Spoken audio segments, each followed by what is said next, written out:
And this is why I also think that you have this movement of people who are rejecting beauty entirely, when I want you to nurture your beauty. I just don't want you to obsess over your beauty.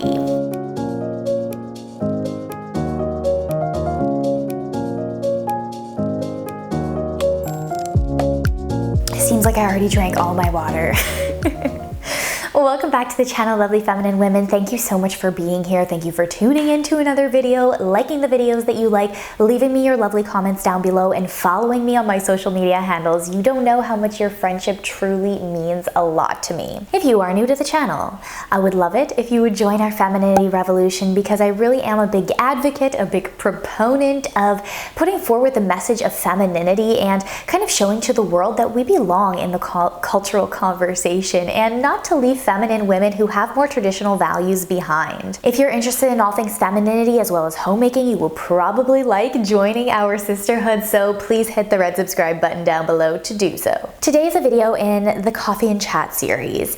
If you are not familiar with Coffee and Chat, it is basically kind of like an unscripted, or at least I have a few bullet points type of video where I talk about a controversial topic, or I put forward points from my personal experience on a particular subject. So that is what I'm going to do today. I'm going to talk to you about my beauty story, a little bit about my past, how I went through a glow up, so to speak, then a glow down, what was responsible for the demise of this glow up, and then how I sought balance in my femininity. If you have been around the channel for the past several months, you know that I have really put forward the message of trying to seek a middle ground when it comes to beauty, trying not to obsess so much over beauty to the point where you're trying to be a perfect Barbie doll. And I understand how that can perhaps come across as hypocritical. Knowing my background, I always tell you that I'm a former Miss Canada, and it has really shaped a lot of my femininity. And when you look at those pictures, you do see that I am showing the world that kind of like picture perfect way of being in terms of the North American beauty standard. So it can get a little bit confusing when I'm preaching to you balance, and I'm preaching to you not getting so invested in your beauty and seeing your beauty as a tool to develop your femininity, when on one hand my experience might not necessarily convey that when you're looking at it from an initial standpoint. And really, it has been a 10-year journey, because I did start in the beauty industry at the age of about 15, 16, while simultaneously going through the most transformative years of my life as I was growing into a woman. So how did I get to this point of balance in my femininity, and what are the life experiences that caused for me to perhaps alter my worldview when it comes to physical appearance and your femininity? Before I get into the first portion of my story, if you like these kinds of more candid videos, I would absolutely love it if you would hit the like button to let me know. You could hit the dislike button like I have said in previous videos, but it just helps the algorithm. So if you're here to hate, you probably should just not watch me. Because that would probably be the best thing for you to do. But if you like this kind of content, stay tuned and let's get into the video. So let's begin with the first portion of my story, which is what I like to refer to as the glow up phase. This encompasses when I started my pageant as well as modeling journey in my teens. I was very fortunate to have had excellent mentors as well as coaches who actually believed in me and helped me navigate this very strange world. I was always the type of child who liked to participate in sports, liked to perform, dance, musical theater, all that kind of stuff. And I saw pageants as well as like commercial modeling a great outlet to bring all those things together. What we kind of refer to as a triple threat in that industry. If you can sing, dance, and act, not very strong on the acting part, but those other things were really elements that I enjoyed. I also had a little bit of a competitive mentality when I was younger, and that's why I preach about community over competition on this channel, because I have spent so many years going down that dark rabbit hole of comparison and competition that I have built a strong foundation for community and collaboration. But that is a little bit beside the point. During this time, I learned what it meant to really adhere to the North American beauty standards. I was so lucky to have excellent coaches and mentors who helped me walk, helped me totally redo my look, and really shape me into the mold of what it took to be successful in those industries. These people are lovely people and I'm still friends with them today. But what you have to understand about that is that when you are in that industry, it is like a sport. People have invested money and time into you, so you kind of can't really necessarily let them down. And you also have to view it like a sport if you don't want that industry to drag you down as well. The reason why I call it a glow up phase is because you're actually working with professionals who know how to present you to the world, and you're also trying to extract the best parts of yourself for everybody else to see. It is kind of like the perfect version of yourself. It even goes down to personality refinement. You can't compete in some of those international pageants without going through personality refinement as well as etiquette. So that was the phase of my life until about the age of 21 before I got married, where I learned a lot of the skills that I present to you on this channel. I want you to glow up in your own way, but I want you to do it in a balanced manner, which leads me into my second phase of the story. So I reached my goal in that area of my life. So after I got married, I went through a lot of difficult life experiences. It had nothing to do with the fact that I was married. If anything, my husband actually saved me. If you watched my Q&A, I talked about how I dealt with a lot of mental health problems, anxiety, depression.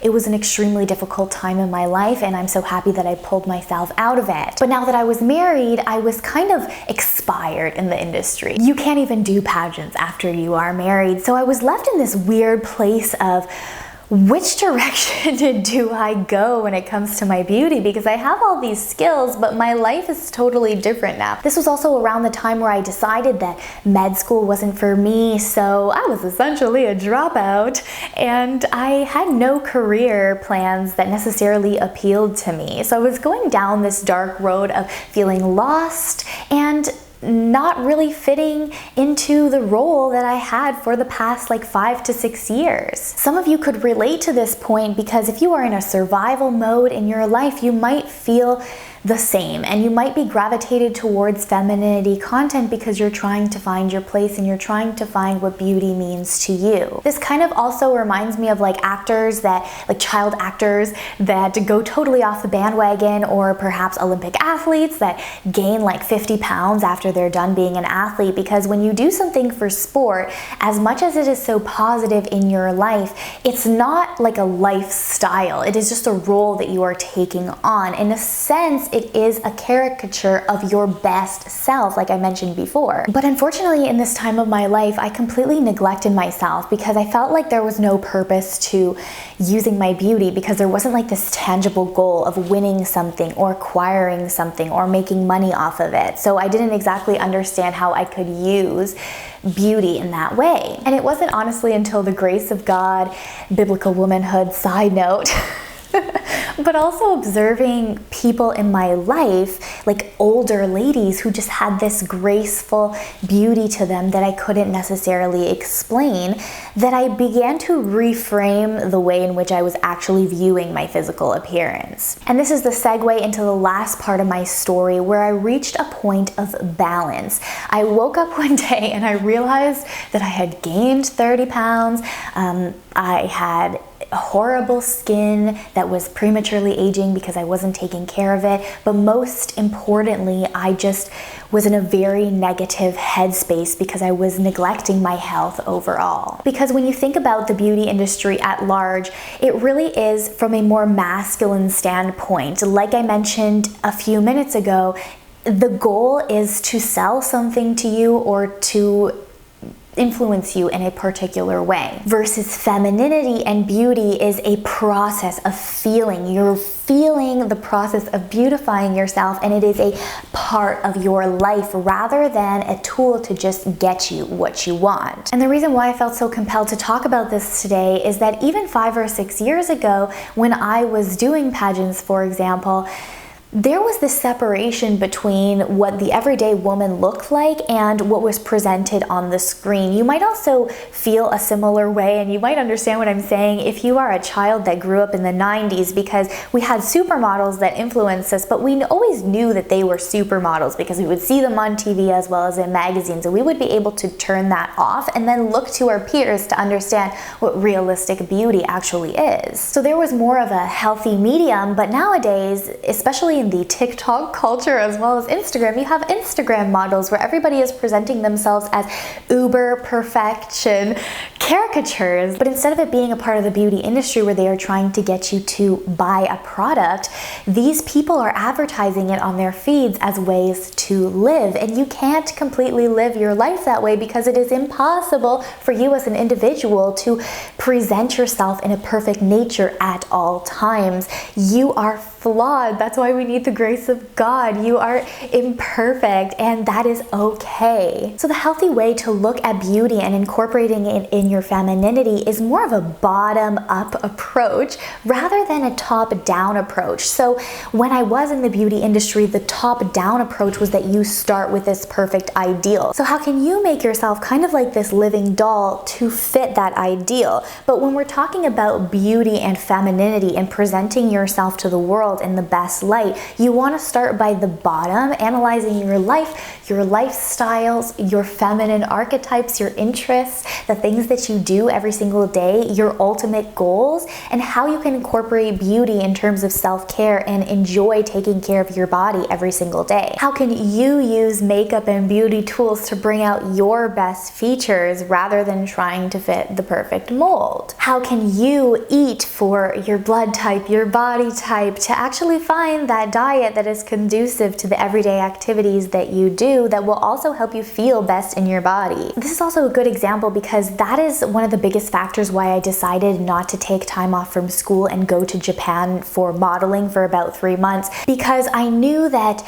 my pageant body was something that I needed to get but wasn't sustainable over the long term. I couldn't picture myself having that body for 3 months at a time when I was just preparing to have that small figure for about 2 to 3 weeks at a time. So when I was in the glow down phase of my feminine beauty journey, I got to a point where I decided that since I didn't actually have to fit that body, I could just eat whatever I wanted because there wasn't an end point, so why did it even matter? But now that I am in the balance phase of my femininity, I look at eating and I look at exercising in a totally different way. I look at it in how can I enjoy the experience of exercising, so I only do things that I actually like. I like swimming, Pilates, ballet bar, and walking. And before I was doing high intensity interval training, and I'm so thankful for the coaches that led me down that path and the personal trainers that helped me, because that is what I had to do for my sport, but I don't have that sport anymore. So now it's more about the process of finding activities that fit in my day-to-day and help me feel comfortable in my body. Again, process-oriented femininity. And kind of a tangent that I included in my notes, but I didn't necessarily have a perfect spot to include it in this story, deals with the topic of how women think that they need to be a certain way to attract a certain man. And that isn't really true, because I can guarantee most men would prefer a feminine woman who is cute, but not necessarily perfect, but embraces other aspects of femininity. Perhaps she is a good mother if that man wants children in his life. Perhaps she has soft energy. She knows how to listen to him.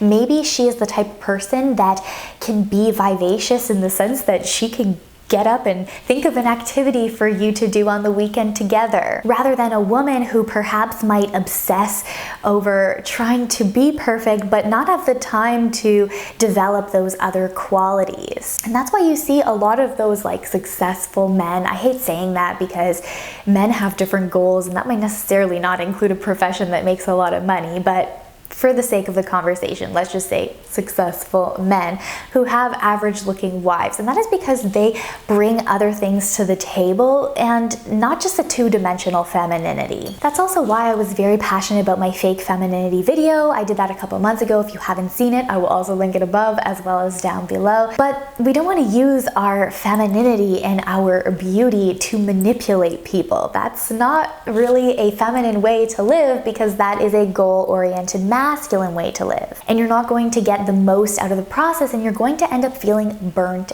out. That glow down phase that I had was essentially burnout. And I get quite concerned nowadays for the Gen Z women. I feel like I am sounding quite old.